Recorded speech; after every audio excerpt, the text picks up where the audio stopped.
At this time, please help me welcome this morning's speaker, Billy N. from Buford, Georgia, with a presentation of the 12 concepts. Thank you.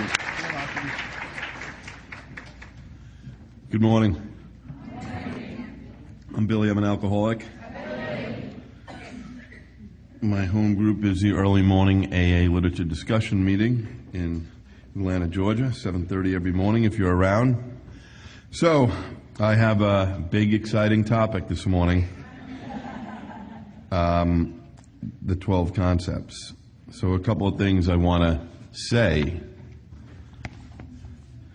I am not some rigid person who thinks that every person in AA needs to study and know the concepts. I think they need to know they exist. I think they need to know that they're out there. And I say that because, and I have till 10 o'clock, right? Yesterday there was so as I travel around Alcoholics Anonymous, and I've been sober in AA a little while, I've noticed a pervasive problem. I'm not some kind of conspiracy theorist of any kind, but you can't help but apply certain principles between legacies. Our big book is very clear that you can't fix something unless you know what's wrong. That is pretty much the basis of the first couple of chapters of the big book. That until you know what's wrong with you, it is very hard to fix you. One of the main points of the fourth step, based on how it's broken down in the big book, is that the individual resentments and other stuff that you list there, it's not really about those things, because there's a line that says, let's get down to causes and conditions.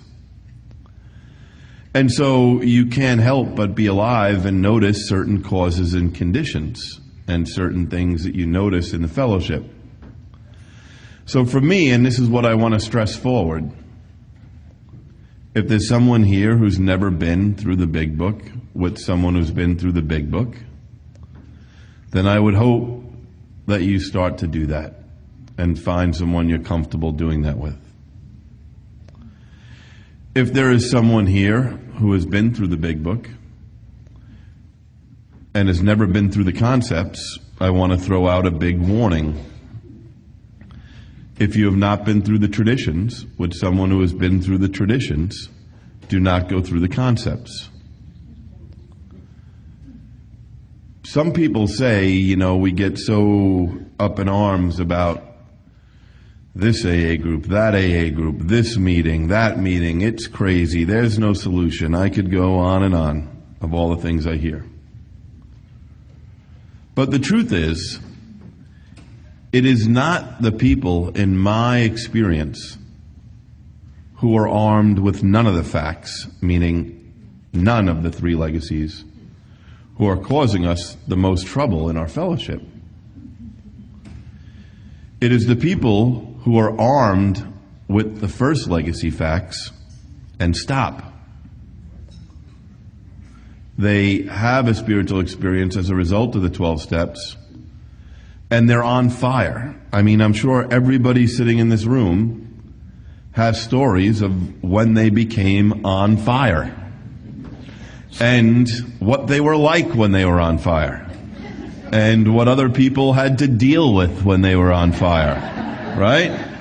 I mean, I think everybody has those stories of, what it was like when you visited other groups when you were on fire, to let them know that they had AA light, and if they'd like something a little bit more substantial, they could come to their group, right? Where they work the program that the first 100 had out of the first 164 of the big book. I mean, I know all the catchphrases and words and go on. But that's what's causing us our trouble inside the fellowship. It's people armed with one legacy recovery who have no guidelines about what we do in Alcoholics Anonymous, and more importantly, what we don't do. And people ask me, what can we do about that? There is something that all active members can do about that. There is a very important thing all active members can do. If you go to any big book retreat, any big book workshop, any Fellowship of the Spirit, go to the original one in Colorado, go wherever you want, any big book workshop. Pretty much, one of the things, there's a lot of things I could throw up on a board and say, let's play big book weekend bingo. I'm going to list a couple of words and phrases, and we'll see how many are said that weekend, right? I'm pretty sure I could be 80% or better, right? I want the program the first 100 had. Anyone who's heard me speak before, I would be more like, well, which one of the first 100? Are you implying that all first 100 stayed sober permanently, forever? Or are you saying maybe you wanted to do a little bit more research and you want number 73? But one of the things you'll always hear is that, one of the great things about most big book weekends I've been to is how good they are about step 12 and working with others in that chapter and working with a new prospect. And the clear-cut directions about, are you wasting too much time, and are you depriving that from someone else who needs your help? But one of the lines that you'll always hear at those big book workshops is, you have to ask the person who has asked for your help, are you willing to go to any lengths? One of the most important questions in Alcoholics Anonymous. Are you willing to go to any lengths to keep your sobriety? And so, for me, I just have to redefine what any lengths means. But that can only be done if the person who's being asked to take someone through the big book defines for that new person, what does any lengths mean? If any lengths means that as soon as you're finished with the first 164 pages and have gone through all 12 steps, means that you should just immediately go on fire and do what I just described, going to the whole AA world, I think we have to add to the description of any lengths.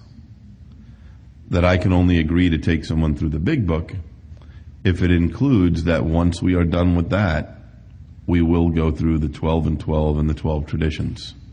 I will not say you have to have a service manual. I will not say you even ever have to own one, or even go through the concepts.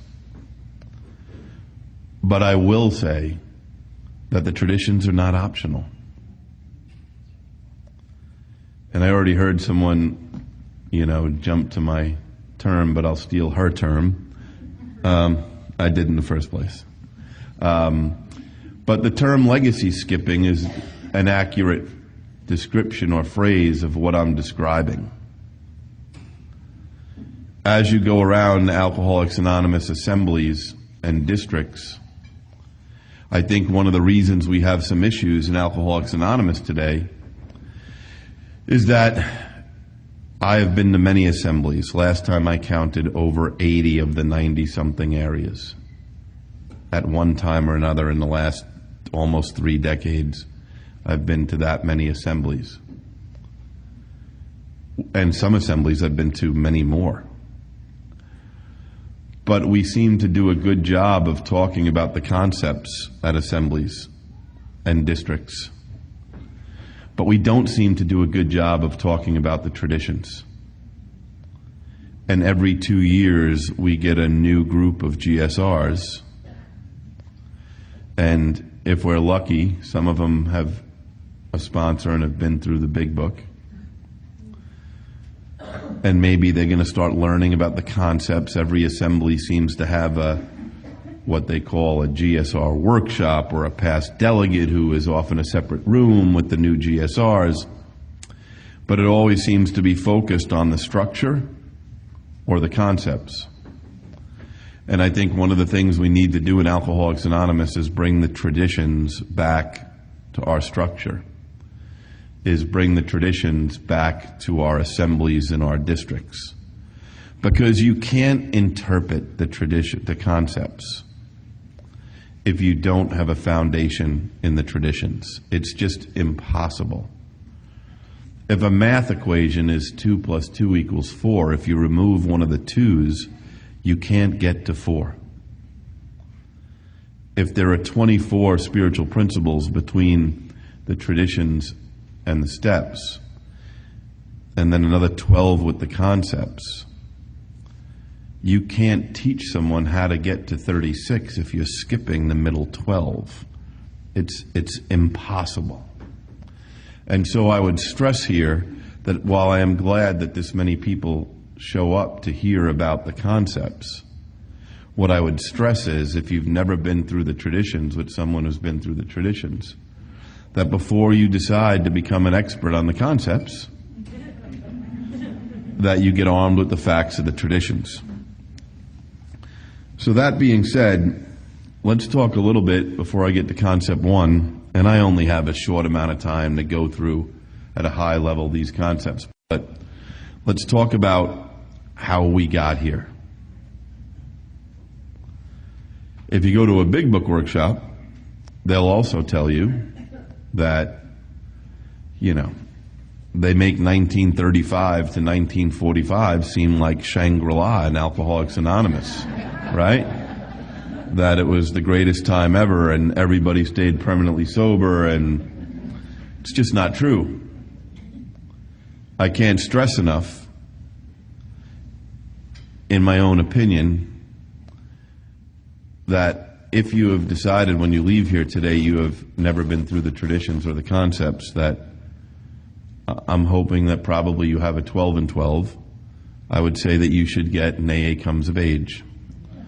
And while you're going through the traditions with someone who's been through the traditions, read AA Comes of Age. Because Bill describes 1935 to 1945 as the flying blind period. He does not describe it as Shangri-La.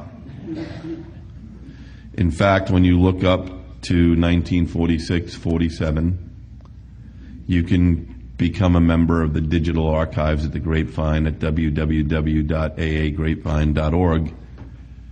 If you join the digital archives, if you put in the words traditions, the first things that'll pop up will be the original 12 essays that Bill wrote about these spiritual principles. The principles to guarantee AA's future, they're described as. How did Bill get there? What really happened between 1935 and 1961, let's call it? But really, what really happened in 55 becomes important, is that Bill had a lot of things going on in his mind, in his life. He was, after Dr. Bob passed away, he was the end-all, be-all for all AA problems. I even go to sometimes trinket, drunk junk, whatever else you want to call them, areas of conferences, and you'll see people. I have a Sandy B saying wristband, but you'll see a wristband that says, "What would Bill do?" Right? I see them being sold. But that's really how it was at that time. And if you read the book, it's not an AA book, but I'm not afraid to read non-AA books. Besides Not God, which is one of my favorites, there's also a book called The Soul of Sponsorship, I believe it's called. It's the relationship between Father Ed Dowling and Bill W., where it really goes into describing, because what we hear in AA is that Bill did this miraculous thing in 1955 and gave over control of the fellowship to the groups. But if you read the relationship between Father Dowling and Bill, you will see that Father Dowling was able to get Bill to realize that as long as he was the end-all, be-all, he would never get the freedom promised in Alcoholics Anonymous. That as long as it all rested on his shoulders, he would never be one among many. Now, Bill, probably no one lost more individual freedom in their life as a result of being an AA member than Bill. Couldn't walk away from it. Everybody knew who he was. But Father Dowling was able to convince him that he couldn't be the end-all be-all on AA policy. So around 1945-46, Bill's getting all kinds of letters to the office. Letters that started out with, "Dear Bill, everything's great at our group. Couldn't be going better. Lots of people, lots of newcomers. We're bringing meetings into the local jail and hospital detox. The only problem we have is this group across the street. You won't believe what's going on there." And a couple of weeks later, Bill would get another letter from the group across the street. And guess what? They were on fire. They had lots of newcomers. They were bringing meetings to the county jail and to the hospital detox. And their only problem was this group across the street. They didn't understand how anyone was staying sober there.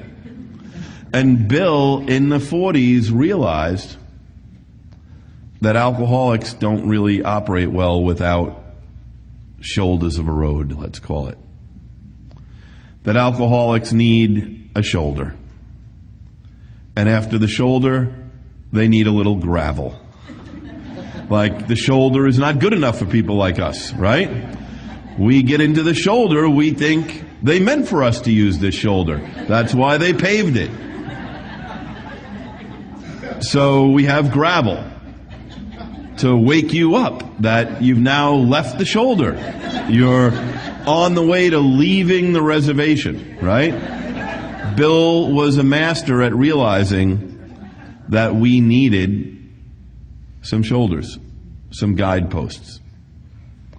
And if you read, the great thing about reading AA Comes of Age, as you're going through the traditions, is that you will realize the traditions didn't materialize out of Bill's head.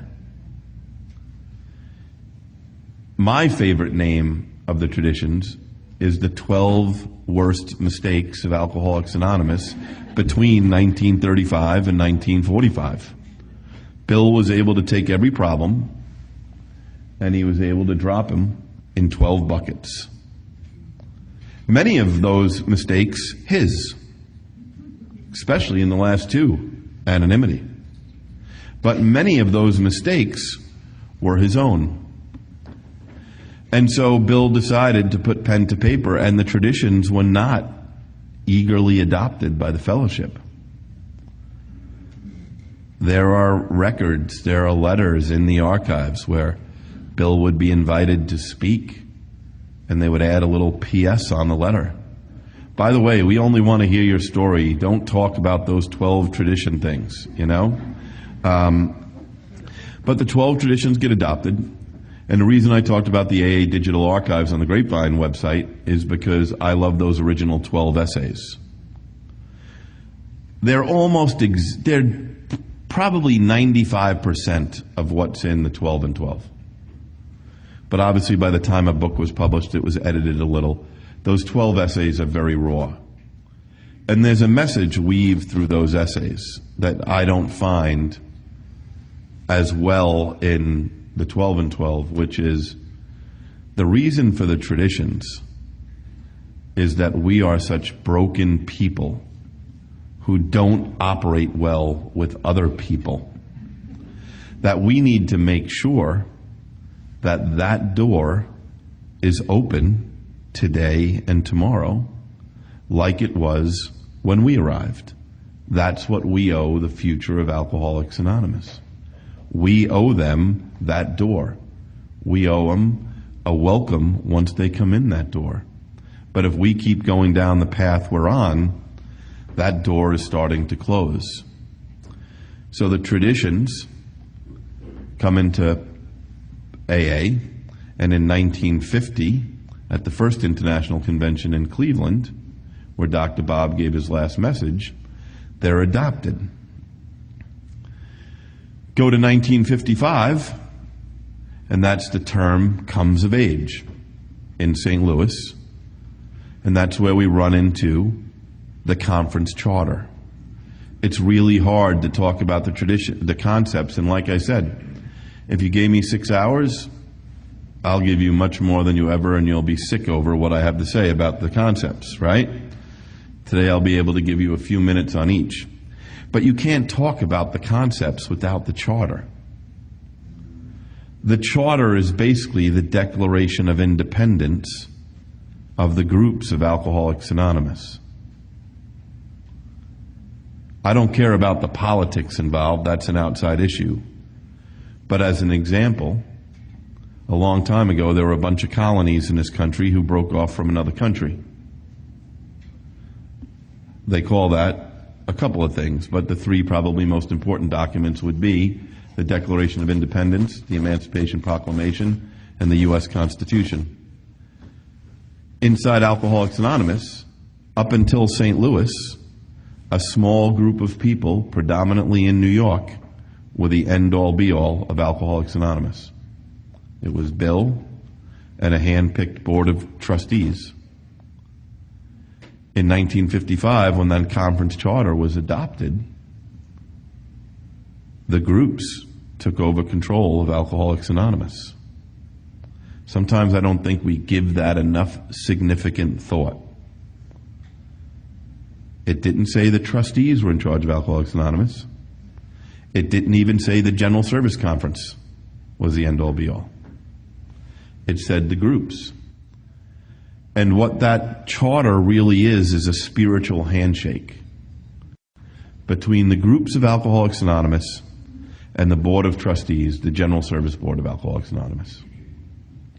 And that spiritual handshake says that while the trustees are the legal owners of Alcoholics Anonymous, the General Service Board of Alcoholics Anonymous, AAWS, the Grapevine, that the groups are the spiritual owners, and that the groups always supersede.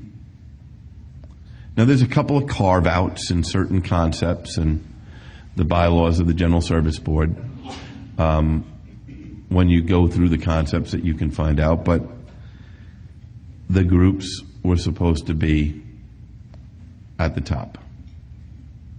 And when you look what happened between 55 and the early 60s, Bill decided to write the concepts. And the concepts are additional shoulders of the road, additional guideposts to make sure that as we're carrying out these services, we're doing it the way we were supposed to inside our 12 traditions of Alcoholics Anonymous. But that conference charter, most people don't realize. Now I realize it painfully. I'm sure Paul realizes it painfully. Sometimes people would ask me, what's it like being chair of AA World Services? And I would say, well, you know that upside down triangle with the point at the bottom? It's like waking up every morning with that stuck in your head. That's how painful some days are. That's truthfully how it is. And a lot of people don't realize the authority given to our boards and what our boards need from that authority to carry out the work every single day, 365 days a year. Even when I hear people get really upset about things at a forum, at an assembly, somewhere else, the difference between them and the people that are working at the office and the people that are on the board is they just don't get to leave the forum. Tomorrow morning I'll be on another conference call with some trustees committee and maybe our auditor and maybe at the end of the week our legal team about God knows what problem that just came down the road. And sometimes, listen, Bill Wilson was the board's largest critic That's a fact proven by our archives. Bill just didn't give it over and turn his back. Bill had a lot of discussions with the board. Many of them he memorialized in writing, and was not afraid to speak up when he thought they were going the wrong direction. But it's important to understand that relationship where the legal and spiritual meet. Now, I'll quickly talk about advisory actions of the conference, which are binding on the General Service Board. If 2/3 of the conference votes and it's passed by the conference, it's binding. The service manual actually says that if a majority of conference delegates votes a certain way, that it should be a strong suggestion to the General Service Board. To me, that is a problem in our structure right now. We do not give majority votes at the conference enough credit. We almost just say it failed. A majority vote at the conference should not be in a bucket of it just failed. It should be in a bucket of passed by a majority but did not reach 2/3. The last important vote I saw about that was a floor action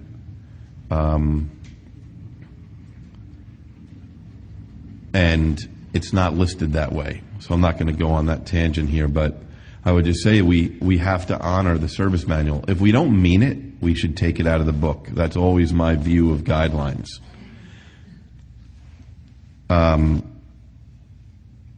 When we start ignoring what's in writing, it sets a precedent, like it becomes optional. And what I've noticed in Alcoholics Anonymous is we like the easier, softer way. So it's much easier to ignore and let people think it's optional than to go through the proper channels to change something. So Bill creates these 12 concepts for world service. The first one, the final responsibility and ultimate authority for AA World Services should always reside in the collective conscious of our whole fellowship. That's basically what the conference charter says. That at the end of the day, the AA groups. Now, I will say this. I do think as we go on in the next 20, 30, 40, 50 years, we're going to have to really take a look at what do we mean by the groups? Who do we serve? Do we serve the groups who have a GSR and who contribute and are part of our structure? Or are we an office that just serves everybody who calls themselves AA and gets a group number? Because at the end of the day, it's a math problem. It comes down to economics. If only 40% of the groups are participating in contributing, but you're serving another 60%, how can you make that work? If you have a house with 10 roommates and only 4 pay rent, but you allow the other 6 to live there and you provide them services, are you ever going to be right side up when it comes to being fully self-supporting like our 7th tradition says? But for now, that's a discussion for another day. But I do want to stress that the first concept, I also want to say, I should have said this before I said this, the most least read page of AA literature, in my experience, of even people who read AA literature, is this page called The Introduction to the Concepts. The Introduction to the Concepts, it is found directly before Concept 1. It is a note from Bill. It is very, very, very important.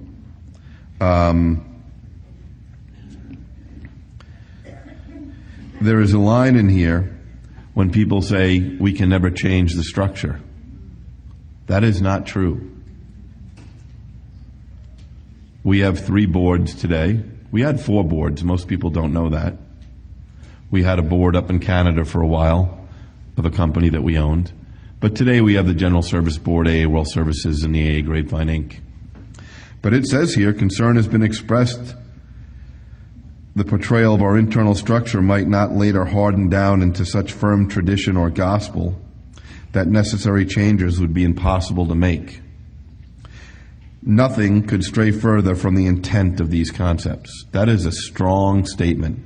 Nothing. The future advocates of structural change need only make out a strong case for their recommendation, a case to both the trustees and the conference. This is no more than would be required for the transaction and passage of any other important piece of AA business. Save for an exception or two, it is noteworthy that the conference charter itself can easily be amended. Bill laid it out there very clearly. So as I talk a little bit, a minute or two more about concept 1, let me just say this. Here's another pattern that I have noticed in Alcoholics Anonymous. The General Service Board gets accused of it all the time. We don't allow things on the agenda at the conference. But I go to assemblies, and I am amazed that now assemblies, a lot of areas, have steering committees or officer meetings where things need to go through them to get on the floor of an assembly. And what I have noticed in Alcoholics Anonymous is we've kind of veered away from the groups being in charge. If a GSR has something that their group feels is important for the area, they should be able to put it on the floor at their area. If it fails, it fails. But what I've noticed is we've kind of stolen the Congress model, where it's not about the vote, it's about getting it to the floor. And we've created all this bureaucracy about how to get something to the floor. And that was never the intent. Read anything in AA Comes of Age, anything that Bill wrote. The intent was that if a group had an issue, they should be able to be heard and get a fair hearing. And so I just throw that out about concept 1, but I want to read it again. The final responsibility and ultimate authority for AA World Services should always reside in the collective conscience of our whole fellowship. Concept 2.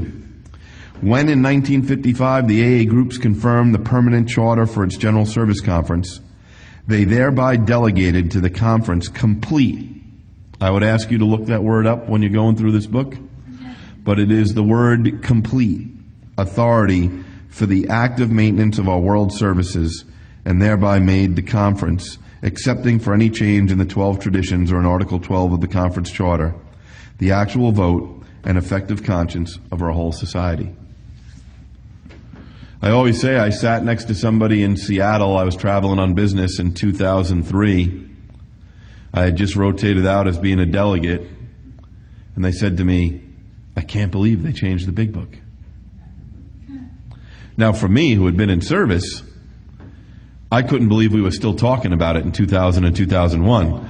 Seemed like the idea came in 1996 that we should have a 4th edition, and every place I went, it was all we talked about. But here was an active member who did not know. And they were very upset. Very upset that their favorite story by Dr. Paul, that the title was changed. How dare they?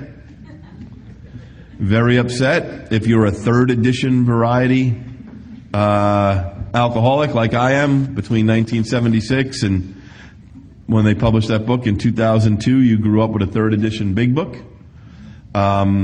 If you went to any conference or any international conference and went to a drunk junk section, there would be all these magnets about 449 this, 449 that, 449 calendars, refrigerator magnets, wristbands, everything 449 about acceptance. Acceptance is the answer to all your problems and you'll be fine. I am so glad they changed that page, but that's just me, right? I come from a line that believes for a person like me that page should be ripped out. because the page is 2 before and the page is 2 after, that person describes that action is the answer. That once you accept what an idiot you are, we take action. But this woman was upset. And I say that because when we have so many groups in AA that don't participate, you're giving up your say.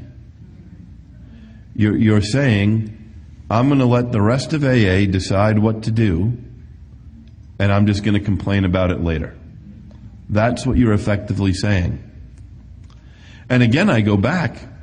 We have so many meetings that aren't groups. These kind of often not connected to the center of Alcoholics Anonymous, to their local district, their local central office, or in a group.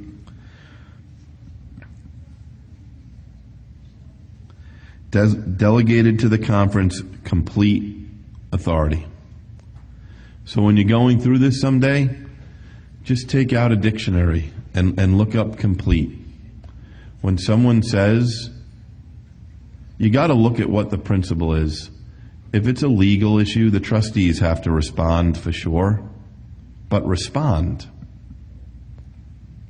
Starting litigation is much different than responding to litigation. I've been the chair of AAWS, twice actually. I was a trustee for 4 years. Took that responsibility very seriously.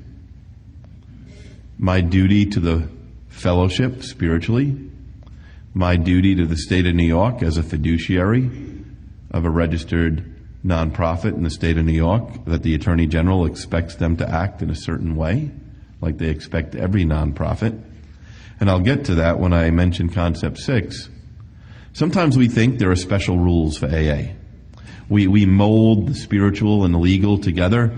Well, we're AA. I use the driving scenario for that. There was a time in my sobriety where I believed that if I had a good purpose to drive, like to a meeting, it should override that I don't currently have a driver's license. Right? I figured that out myself. Right? Like, the end justifies the means, and I have a good spiritual end here. But I learned in first legacy recovery that following the motor vehicle code of the state of New York is part of getting sober. So the trustees have certain things they need to do. If we get sued, there's not a choice. We have to respond. But starting litigation is a complete different matter. And that's where it says complete authority. Concept 3. As a traditional means of creating and maintaining a clearly defined working relation between the groups in the conference, the AA General Service Board and its service corporations, staffs, committees, and executives, and thus ensuring their effective leadership, it is suggested that we endow each of these elements of world service with a traditional right of decision. I could talk about this for hours, but here is what I'm going to stress to the AA group body. The most important right of decision that you have as a group and as a member is who you're sending to the conference when it comes to complete authority. How important is it who you're electing to be your GSR? How important is it as who those GSRs are electing to be the delegate? Once you elect the delegate, you're locked and loaded for 2 years. You can tell that delegate how your area feels about something, a whole bunch of other stuff. But that delegate shows up in New York, and they have the right of decision. Much like the trustees and the directors on the corporate boards have the right of decision to carry out business during the year. But again, it should be inside parameters. I don't think sometimes that we take that right of decision serious enough when it comes to voting. Voting is your participation in the right of decision. You're deciding who should make decisions for you. And sometimes I think we let that slide a little bit. We just think about, oh my God, I can't wait. They'll probably have an awesome PowerPoint presentation of all the places they visited in New York and stepping stones and all this stuff. When at the end of the day, that stuff is nice, but it's not what the conference is about. At the end of the day, a delegate's job is to go there, do their best, and come home and adequately report it. We vest a lot of trust with the right of decision in our trusted servants. There is something here, though, that I want to read. I believe that in the business world, see, business has become a bad word in AA. When we think of business, we think of all the criminal business enterprises. And I'm not talking about the ones with family names. I'm talking about the ones with corporate names who we see in the paper and read and watch on the news. Business is never supposed to be bad. Business is supposed to be ethical, honest, responsible, and transparent. I'll say that again. Ethical, honest, responsible, and transparent. The end of Concept 3 has a warning for us. The right of decision should never be made an excuse for failure to render proper reports of all significant actions taken. It ought never be used as a reason for constantly exceeding a clearly defined authority, nor as an excuse for persistently failing consult those who are entitled to be consulted before an important decision or action is taken. I don't have time to talk about recent decisions by the General Service Board, but it is amazing to me that one of the largest and most critical decisions made by the General Service Board in the entire history of our conference structure was made less than 20 days after last year's conference ended. The conference costs about $800,000 a year, if anyone doesn't know that. Just give or take 700 or 800 all in. All your chips in the middle, travel, parking, trains, planes, food, hotel, everything. That's a lot of AA money, and I'm glad we spend it. I want those 90-something delegates to come to New York and exercise their right of decision and their right of participation. But how do you make one of the largest decisions in AA history, less than 20 days after the conference ends, and you never disclosed or reported to the conference that something like that was going on in the background? I have a lot of beliefs about that situation, but the one that bothers me the most is that even if they were right in doing it, if I'm at the conference, there's about the same amount of people in front of me as would be at the conference. It's easy to adjust the conference schedule. Painful, but easy, because people have the right of decision to do it. Why not just get in front of the conference and say, we want to give you a heads up. This important issue has come to us in the last couple of weeks. We think we're going to have to take action. We don't know what action we're going to take, but we think we're gonna. And we want you to know that. I think if that had happened, a lot of the fallout would have been much less. People might not have been happy with the decision, but they wouldn't have felt like one of the most critical, important issues in Alcoholics Anonymous was kept from what Bill called the permanent successors to the founders. Concept 4, throughout our conference structure, we ought to maintain all responsible levels of traditional right of participation, taking care that each classification of group of our world servants shall be allowed a voting representation in responsible proportion to the responsibility that each may discharge. That's why we let staff members vote at the General Service Conference once a year. That's why directors who are not trustees get to vote. All trustees vote at the conference. There's an important note I just want to reference inside the bylaws of the General Service Conference about how important that week really is. Look at that door and pretend it's a door going into this room at the Crowne Plaza in New York City. It has doors exactly like that with the same exit sign. The bylaws of the General Service Board say that every member of the conference will be referred to as a delegate. So what that means is when I cross that carpet in the Crowne Plaza, the last General Service Conference I attended, I was a trustee, a Class B, a non-trustee, a director on the AA World Services Board, the current chair of AAWS. But when I cross that threshold, I'm a trustee delegate to the conference. There are area delegates, staff delegates, non-trustee director delegates, and trustee delegates. I might have some other duties at that conference because I'm a trustee or the chair of AAWS. But inside that room, I'm one among equals. That's how important the annual conference is. That's why the right of participation is so important. Throughout our world service structure, Concept 5 says a traditional right of appeal ought to prevail, thus assuring us that minority opinion will be heard and that petitions for redress or personal grievance will be carefully considered.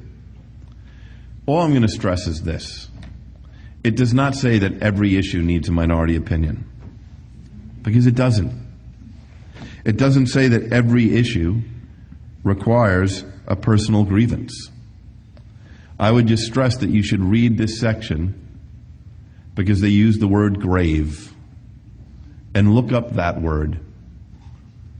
When something is considered to be in grave error, you can make an appeal to the General Service Conference or the General Service Board.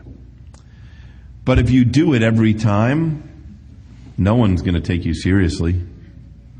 If you are the person who's given the minority every single time, and take it from someone who's been in the minority, 80% of the time, let it go. If you want your words to be taken seriously, save them for grave matters. Save them for things that are super important. Let the other stuff go. Believe that is God talking through group conscience. AA has self-corrected itself so many times. It's the world champion of self-correcting societies, I think. Just look at the General Service Conference report of final actions and agendas, and you will see that the agenda, while it looks fresh, the topics not so much. They've been to the conference before. Concept 6.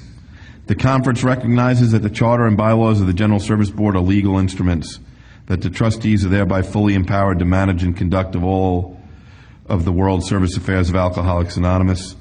It is further understood that the conference charter itself is not a legal document, that it relies instead upon the force of tradition and the power of AA purse for its final effectiveness.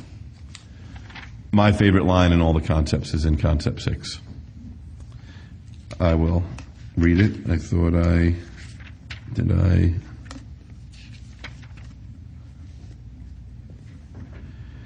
Of course, our objective is always a spiritual one.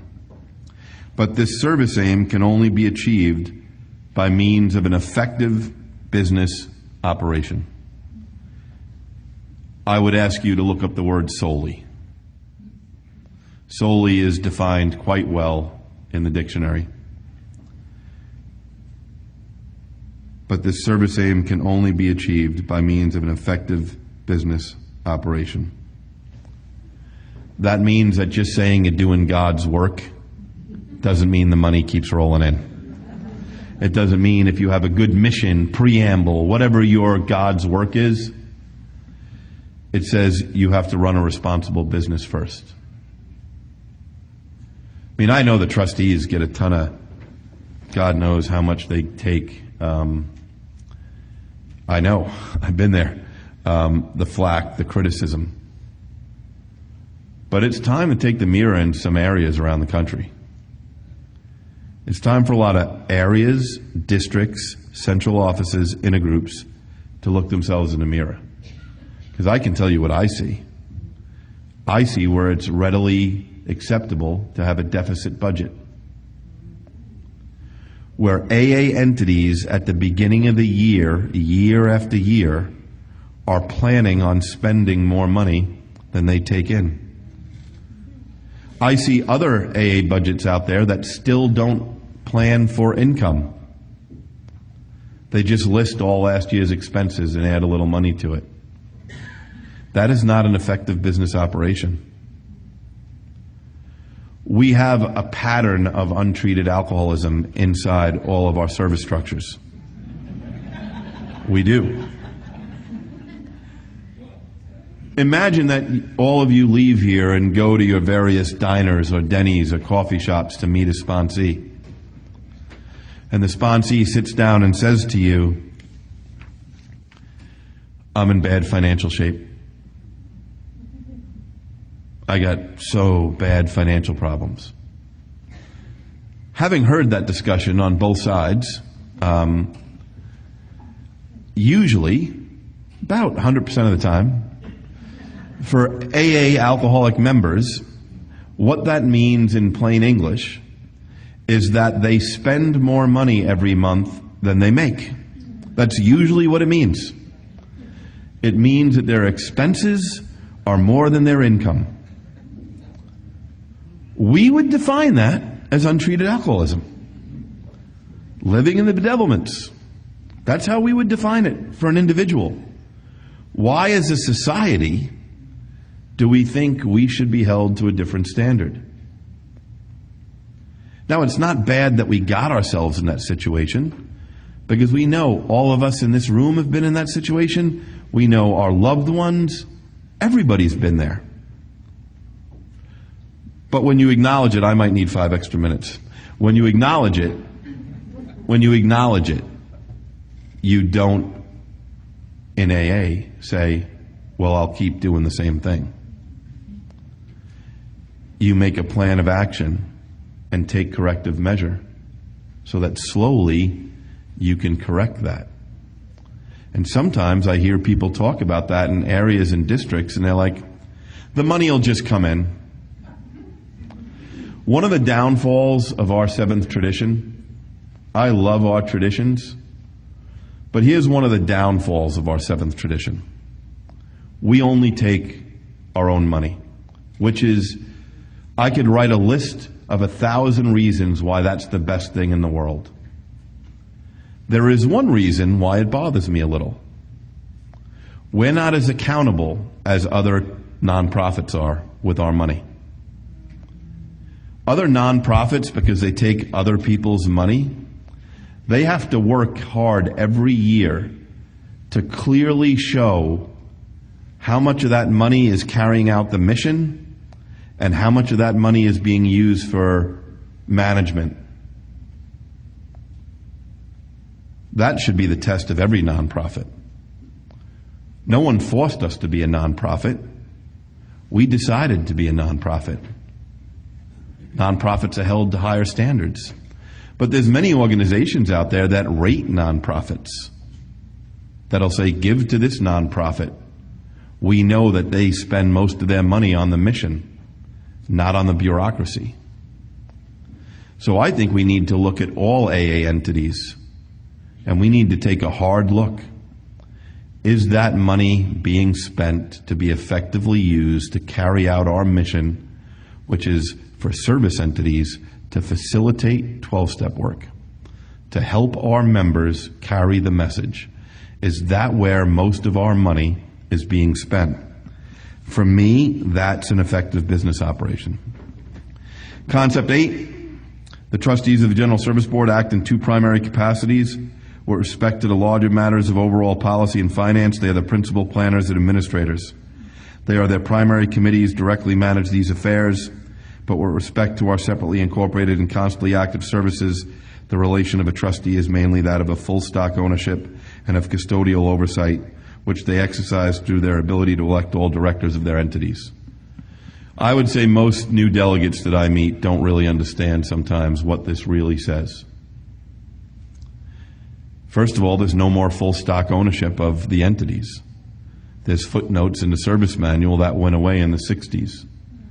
The trustees do not own AA Grapevine and AA World Services. The General Service Board of Alcoholics Anonymous does not own AA World Services and the AA Grapevine.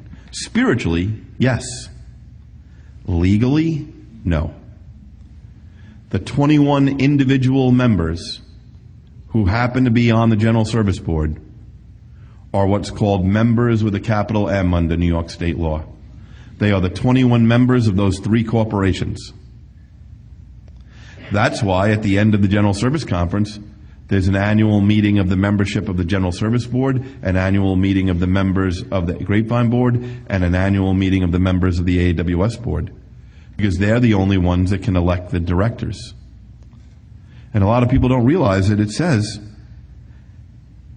custodial oversight, which they exercise through their ability to elect all directors. That means once a year, the trustees elect those directors. Some are staff directors. Some are non-trustee directors, like I was. Some are trustee directors. There always has to be 4 trustee directors on each board at a minimum per the bylaws of those corporations. But the General Service Board doesn't micromanage what those corporations do. It would be impossible with 21 people to do that. The General Service Board really only meets 3 times a year. They meet at the conference, but their 3 working weekends are July, October, and January. And weekend, we use the alcoholic term of weekend. It's like Wednesday night to Monday, right? That's our definition of a board weekend. The last time I checked, and I say this because, I run into delegates, trustees, past delegates and trustees, some of them that I agree never with, ever. There's not one thing I agree with them on. But I've found that you have to, in AA, you have to give respect, even if you don't agree with people, for those people who have decided to put AA in front of their own life. I'm not retired. The last time I counted, I burnt through like 160 vacation days for my 8 years of service. That's not counting the Saturdays and Sundays. That's just the Thursdays, Fridays, regional forums. So when I run into somebody who maybe thinks differently than me, what I try to remember first in my head is how thankful I should be that they give their life to Alcoholics Anonymous, because so many people do not. I would suggest reading that concept and really, with a sponsor, really understanding all those paragraphs, because the trustees have great authority, but every year they ask 9 or 10 people to run each board.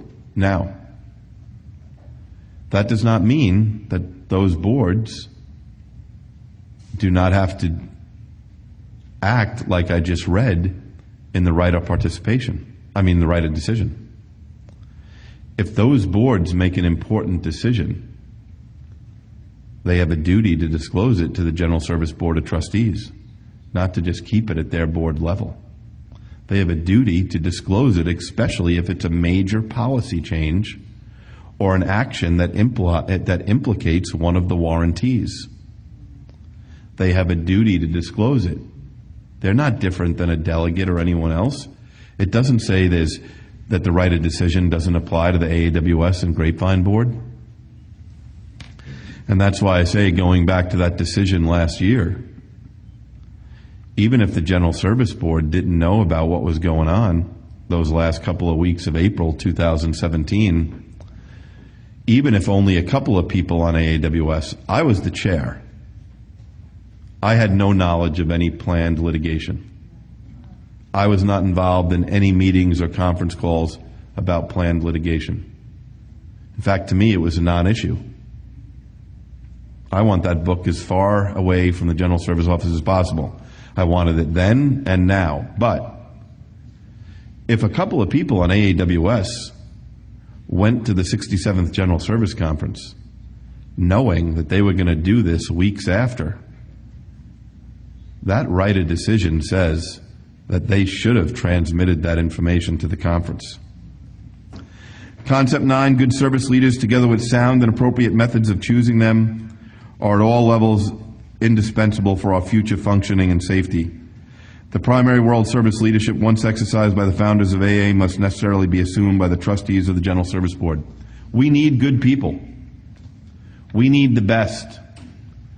Whether they're publishing experts on the grapevine, management experts on AAWS, the best appointed committee members possible. I'll tell a little story, and one of the people that was in my interview room, I've never told this story while one of them was present, but one of them is. I interviewed 4 times to be a non-trustee director. 3 times for AAWS, 1 time for Grapevine. The first 3 times I interviewed, I thought it was the best interviews of my life. I thought I smoked it. I remember walking outside 475 Riverside Drive knowing I was going to get that phone call. There's no way anyone could have done better than me, and guess what? There's no way anyone could have done worse than me, right? I go to my last interview. It's September of 2008. I've just left a meeting because my company is building a large data center for a company that used to be called Lehman Brothers. A $200 million data center for a company that no longer exists.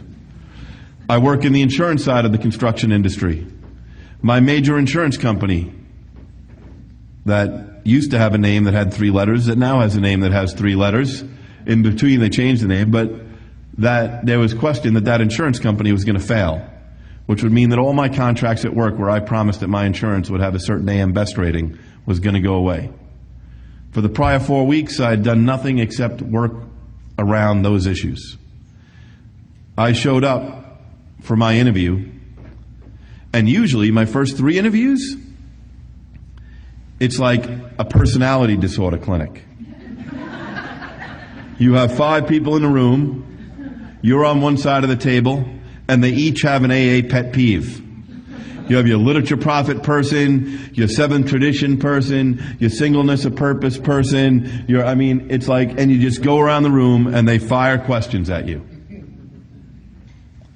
My last interview changed a little bit because a man named John S., God rest his soul, passed away. He asked a question at the beginning, and I'll never forget it. He said, "Have you had a chance to look at our recent financials, and is there anything on there that concerns you?" And I remember thinking about answering that question, and I said, yes and yes. And he said, "What concerns you?" And I said, "It appears to me that your pension is an out-of-control freight train. And if not corrected, the General Service Board in 30 years will be picking up the pieces because it is way past time. You have a pension that is built for a time that no longer exists in the world." And for like the next 20 minutes, all we did was talk about that subject. And I remember leaving there thinking, that was the worst interview I've ever had, and there is no way I'm getting chosen. And 2 days later, I got a call. And I think about that and this concept because as of January 1st, 2013, all employees who joined GSO are in the new retirement program. We were able to take some money from the reserve fund and move it over to our pension fund to stabilize that, $1.5 million a couple of years ago. We were able to decrease the amount of money that AAWS and the Grapevine needed to spend because when you look in 2002, combined AAWS and the Grapevine spent about $400,000 that they deposited a year into the pension fund. By 2009 and 10, that had grown to $1.5 million. an extra $1 million needed from AA baskets, and getting worse. So I realize when I look at this, sometimes people say, I don't know why that person got selected. I don't know why that person got selected. Trust that the board knows what they need. They know their own gaps. They know what they want to do in the future. So I'll just say quickly, in concepts 9, 10, 10, 11, and 12, which I could give a 4-hour workshop on, I'll close with saying this. There are a couple of essays in those concepts that I love. The one on leadership. There are a couple of qualities that are found inside those essays. There are a couple of words that are very important. I want to say those words are vision, tolerance, flexibility, and responsibility. The concepts make clear that those 4 qualities are a bar for entry.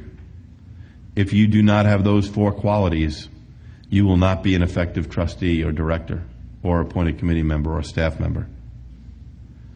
I heard a tape of a past trustee who I never got to meet, but he gave a simple math equation with those words that I've taken to heart. Vision plus responsibility plus flexibility equal responsibility. Lack of vision, inflexibility, non-responsibility. Intolerant, no flexibility, lack of vision equals irresponsible. That's what I would say about those things. And in my experience, if you're going to be an effective AA leader, you have to be flexible. You have to be tolerant. My prayer that I had to just embrace in my heart, still today, and it works in all forms of life, but AA gave it to me, is to pray to be tolerant of the intolerant. It's my hardest job in life. It's my hardest job in life, everywhere, every aspect of my life, even AA. I have to pray to be tolerant of the intolerant, because I know how intolerant I could be. And do I have a right to be intolerant? Do I have a right to be not flexible? But vision is the board's number 1 job. The general manager and the staff run the office day to day. The board's job is to look into the future. This is A. We want to get to B. Tell the staff where B is and let them get us there. So I know I went a little over. I apologize, but this is a tough assignment. But I would suggest again to tell you that if you've not been through the traditions, do that before you go through the concepts. Thank you very much.